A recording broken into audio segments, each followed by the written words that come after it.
For centuries, Africa was told what to believe, but was never invited to question. This is not a story against faith. It is a story about how faith was used and how power hid behind Scripture.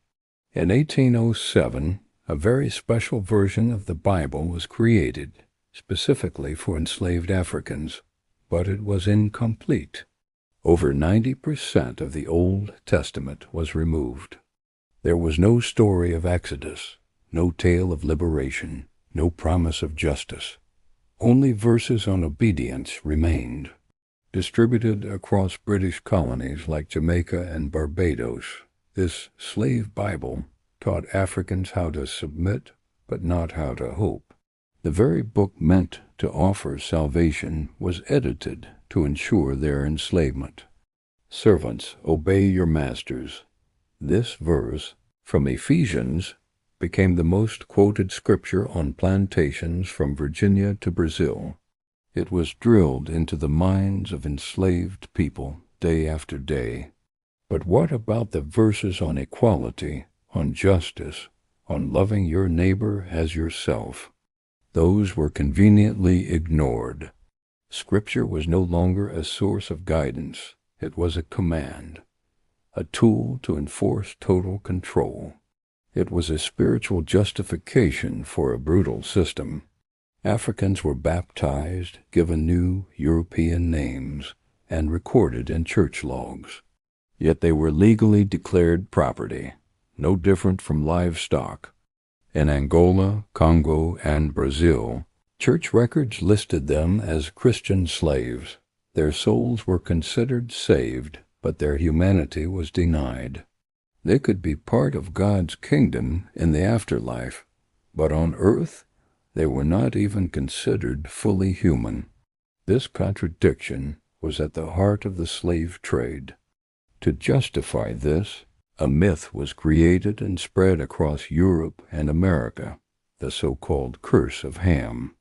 This twisted interpretation of a Bible story was used to argue that black people were divinely destined for bondage, that their suffering was part of God's plan. It was a horrific lie dressed up as theology to soothe the conscience of enslavers and legitimize an entire system of exploitation. Even the ships that carried millions of Africans across the Atlantic were steeped in this twisted piety. Portuguese and Spanish vessels sailing from ports like Elmina and Luanda often had priests on board. Their names were a bitter irony: the Snow Jesus, the Nossa Senhora. Above deck, prayers were offered for a safe voyage. Below deck, human beings were chained in unimaginable filth and despair. Faith traveled side by side with iron. This hypocrisy continued on the plantations. Slave owners attended church services every Sunday, listening to sermons about love and redemption. Then, on Monday, they would buy and sell human beings at auction, tearing families apart without a second thought. In places like Barbados and Jamaica, the most devout church-going planters were also the largest owners of enslaved people. Their faith demanded nothing of them, offering comfort without calling for justice. At the same time, traditional African spirituality was systematically demonized.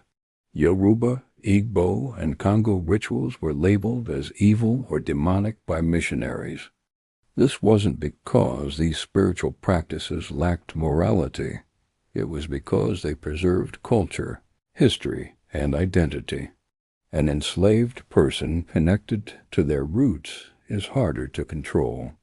Erase their beliefs, and you weaken their will to resist. Perhaps the most dangerous story of all was the story of Moses leading his people out of bondage. It was a story of hope, of a God who sides with the oppressed. This narrative of freedom was deliberately suppressed. It was too powerful, too inspiring. Yet Africans learned it anyway. They shared it in whispered conversations at night. They wove it into their songs, and they held it in their secret prayers.